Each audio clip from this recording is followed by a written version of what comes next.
স্বাধীন বাংলাদেশে মাহমুদুর রহমানের বিরুদ্ধে মামলা দায়ের করেছেন ৭১ টিভির মালিক মেঘনা গ্রুপের চেয়ারম্যান এবং ব্যবস্থাপনা পরিচালক মোস্তফা কামাল। এই ৭১ টিভির জয় বাংলা করেন না, এখন ফল পাইতেছেন। দেখেছেন তো, বিড়াল মারতে হয় প্রথম রাতেই। তারপর ৫ই ফেব্রুয়ারিতে যখন ধানমন্ডি ৩২ নম্বর বুলডোজার চালাইলাম, সেদিনও জয় বাংলা করতে পারতেন। এরপরে যেন মিস্টেক না হয়। আর হ্যাঁ, দিল্লি স্টার আর পন্দের আলো মনে থাকবে তো, আকিল মন্ত্রী ইশারায় কাপি। রাজশাহীতে একটা মজার কথা আছে, ওরা কয় মামুর বুড়া জানে না কাকে লাড়তে কাকে লাড়েছে। আমরা গান গাইতাম ওই ছাত্র জীবনে, মামুর বুঠারে কাকে লাড়তে কাকে লাড়েছে। দাউদ হায়দার মুজিবের আমলে মহানবীর নিয়ে একটা কুৎসিত কবিতা লিখেছিল, সারা দেশ ফুঁসে উঠেছিল। দাউদ হায়দারকে দেশ ছাড়তে শেখ মাদ্রাসা মাঠে বিশাল প্রতিবাদ সমাবেশ হচ্ছে। তো বক্তা করছে, দাউদ তুমি কাকে লাড়তে কাকে লাড়েছো, তোমার চাম খিচে নিবো মামুর বুটা।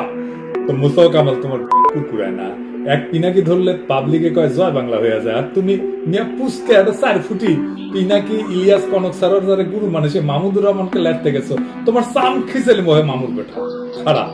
মোস্তফা কামাল কে আসে না না দেখি। মোস্তফা কামাল এক সময় লবণ ব্যস্ত, সে একটা নাইটের তৈরি করেছে যে নিছক কঠোর পরিশ্রম করে মেলা, সে একটা বিশাল বড় গ্রুপ তৈরি করেছে, গপ্প তৈরি করেছে।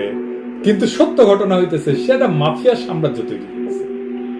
শেখ হাসিনার সাথে আত্মীয়তা কইরা, ব্যাংক লুট কইরা, ট্যাক্স ফাঁকি দিয়া সে একটা বিশাল বড় মাফিয়া সাম্রাজ্য তৈরি করেছে। আর এই গত ১৬ বছর ধরে এই ফ্যাসিবাদী শাসনের বুনিয়াদ তৈরি করার জন্য সে কালচারাল ন্যারেটিভ তৈরি করেছে। সে আওয়ামী লীগের অন্যতম প্রধান চাঁদাদাতা ছিল। তার রাজত্ব তৈরি হয় ২০০৮ থেকে ২০২৪ সালে। কেমনে একটু বুঝে, ২০০৮ সালের আগে এই মোস্তফারে কেউ চিনত না। শীর্ষ ব্যবসায়ীদের মধ্যে থাকা তো দূর কি বাদ, ২০০৮ সাল পর্যন্ত তার 10টা কোম্পানি ছিল, যা ছিল টুকটাক ব্যবসা, তার বেশিরভাগই দেউলিয়া। ২০০৮ সালের নির্বাচনের পর থেকে তার ভাগ্যের চাকা ঘুরতে থাকে। ২০২৪ সালের জুলাই পর্যন্ত তার ব্যবসায়িক গোষ্ঠী খুনি হাসিনার সাথে ব্যক্তিগত সম্পর্ক গড়ে তোলার মাধ্যমে ৫৪টা ফ্যাক্টরি, ১১৫টা কোম্পানি নামে বেনামে তৈরি করে।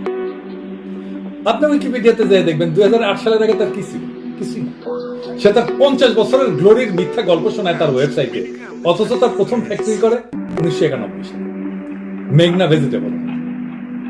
আর এই মাফিয়া মুস্তফার সমস্ত প্রতাপ ফ্যাসিবাদী হাসিনার করুণা এবং কল্যাণ।